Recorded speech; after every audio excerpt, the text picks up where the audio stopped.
तणाव सुरू आहे त्याच्या पार्श्वभूमीवर राज्यामधल्या आज महत्त्वाच्या ठिकाणांवरती मॉक ड्रिल करण्यात आलं आणि हे मॉक ड्रिल नेमकं काय असतं, कशा पद्धतीने हे करण्यात आलं, हे सगळं मी तुम्हाला सांगणार आहे। तर मी आलेली आहे पुण्यामधल्या विधान भवनामध्ये। ही माझ्या मागची जी इमारत आहे ही विधान भवन हा सगळा परिसर आहे आणि इथे खरं तर विभागीय आयुक्त बसतात, सगळ्या पुणे विभागाचे आणि विविध अधिकारी जे आहेत ते इथे बसतात। वेगवेगळ्या क्षेत्रातली वेगवेगळ्या स्तरातली वयोगटातली माणसं जी आहेत ती कायम इथे असतात आणि आज इथे मॉक ड्रिल करण्यात आलं। मॉक ड्रिलचा सरळ अर्थ असा आहे की उद्या जर युद्धजन्य परिस्थिती आली तर नागरिकांना माहिती पाहिजे की त्यावेळी आपल्याला नेमकं काय करायचं आहे, कशा पद्धतीने आपल्याला रिॲक्ट व्हायचं आहे आणि त्याचा एक सराव आपण म्हणू शकतो। तर तशा पद्धतीने इथे करण्यात आला।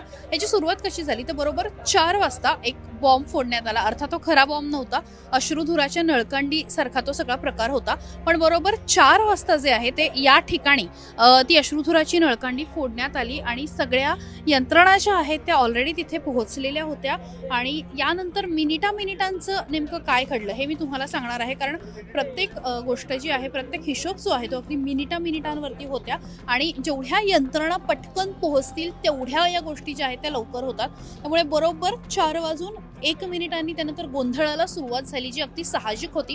या बिल्डिंगमध्ये काम करणारी जी सगळी लोक आहेत ती सगळी खाली उतरायला सुरुवात झाली। लोकांमध्ये एक प्रकारचा गोंधळ जो आहे तो 4:01 निर्माण झाला।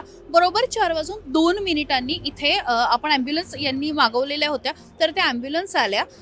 खरं तर प्रत्यक्ष घटनेच्या वेळी असं होणार नाही, कारण त्यांना अचानकच सांगितलं जाईल, पण साधारण घटनाक्रम काय घडलेला आहे समजून घेणं महत्त्वाचं आहे। त्यानंतर 4:03 सैनिक जे आहेत तर ते इथे पोहोचलेले होते आणि त्यांनी वरती जाऊन लोकांना बाहेर काढायला सुरुवात केली होती। अशा आपत्तीमधली पहिली गोष्ट काय असते तर लोकांना बाहेर काढणं हे सगळ्यात महत्त्वाचं असतं। मग ते जखमी असोत किंवा जखमी न झालेले असोत, जे कोणी असतील ते ज्यांना मदतीची गरज आहे, लोक घाबरलेले असतात, अचानक हे सगळं घडलेलं असतं। त्यामुळे 4:03 ते करण्यात आलं। त्यानंतर 4:04 डॉग स्क्वॉड इथे आलं आणि आपल्या सगळ्यांना माहिती आहे की जेव्हा बॉम्ब आणि अशा घटना घडतात तेव्हा पहिल्यांदा जे काही त्याच्यामधनं चेक केलं जातं, जे काही पहिल्यांदा त्याचा तपास केला जातो, तर डॉग स्क्वॉड जे आहे ते पहिल्यांदा घटनास्थळी येतं। त्यामुळे इथे पहिल्यांदा डॉग स्क्वॉड आलं। त्याच वेळी स्ट्रेचरवरनं माणसं खाली आणली जात होती। अर्थात मी मगाशी म्हणते तसं की हा बॉम्ब खोटा होता, पण नेमकं काय घडू शकतं याचा हा सगळं प्रॅक्टिस होती। त्यामुळे स्ट्रेचरवरनं माणसं खाली आणायला सुरुवात झाली होती। जे जखमी होते त्यांना सुद्धा खाली आणलं जात होतं। त्यानंतर 4:05 बॉम्ब स्क्वॉड जे आहे ते इथे आलं। आपल्या सगळ्यांना माहिती आहे की अशा परिस्थितीमध्ये जर का बॉम्बची सगळी परिस्थिती असेल आणि असं काही घडलेलं असेल तर बॉम्ब स्क्वॉड जे आहे ते 4:05 आलं। त्यानंतर 4:05 अग्निशमन दलाची गाडी आली। बऱ्याचदा बॉम्ब फुटल्यानंतर आग लागते, विशेषतः सरकारी कार्यालय आणि हे जर असेल तर मोठ्या प्रमाणावर कागद असतात, त्यासोबतच लाकडी गोष्टी ज्या आहेत त्या असतात। त्यामुळे त्यानंतर अग्निशमन दल आलं। त्यानंतर 4:06 NCC कॅडेट्स जे आहेत ते इथे आले आणि त्या NCC कॅडेट्सनी लोकांना धीर द्यायला सुरुवात केली, त्यांना मदत करायला सुरुवात केली।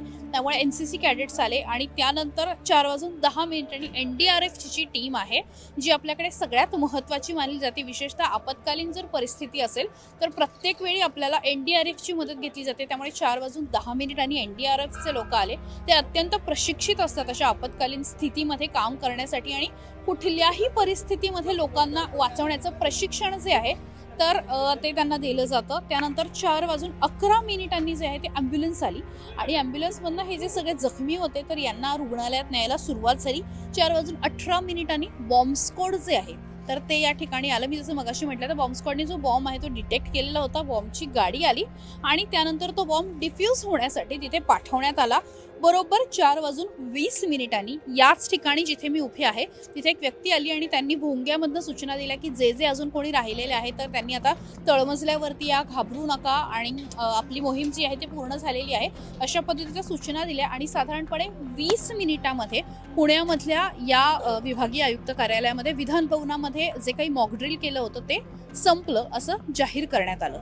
मी जसं म्हटलं तसं की ही काही परिस्थिती प्रत्यक्ष अशी घडत नाही, प्रत्यक्ष ह्या सगळ्या यंत्रणा पोचायला वेळ लागतो, कारण यांचे ऑफिसेस वेगळ्या ठिकाणी असतात, घटना वेगळ्या ठिकाणी घडलेली असते, मध्ये ट्रॅफिक असतं, अनेक शेकडो अडचणी असतात।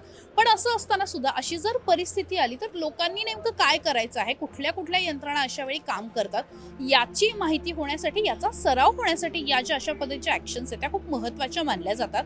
71च्या युद्धाच्या वेळी सुद्धा भारतामध्ये मॉक ड्रिल केलेले होते आणि त्यानंतर आताच, खरं तर मधल्या काळात झाले नाही, त्यानंतर थेट आताच मॉक ड्रिल झालं। काही IT कंपनी किंवा अनेक ठिकाणी ते पुन्हा पुन्हा एकदा प्रॅक्टिस म्हणूनही केले जातात मॉक ड्रिल्स. पण सार्वजनिक स्थितीमध्ये आपल्याकडे गेल्या अनेक वर्षांमध्ये हे केले गेले नव्हते. पण ज्या पद्धतीने भारत पाकिस्तान तणाव सत्य आहे तर तो बघता एक खबरदारीचा उपाय म्हणून आता सरकारने मॉक ड्रिल आज केलेले आहेत आणि जवळपास 244 ठिकाणी ही मॉक ड्रिल करण्यात आली आहे आणि पुण्यामध्ये सुद्धा 4 ठिकाणी मॉक ड्रिल करण्यात आली. तर त्यातल्याच एका मॉक ड्रिलचा आपण आढावा घेतला. मला खात्री आहे ही माहिती तुम्हाला महत्त्वाची वाटली असेल. इंटरेस्टिंग माहिती आणि व्हिडिओसाठी सकाळला लाईक, शेअर, सबस्क्राईब करायला विसरू नका.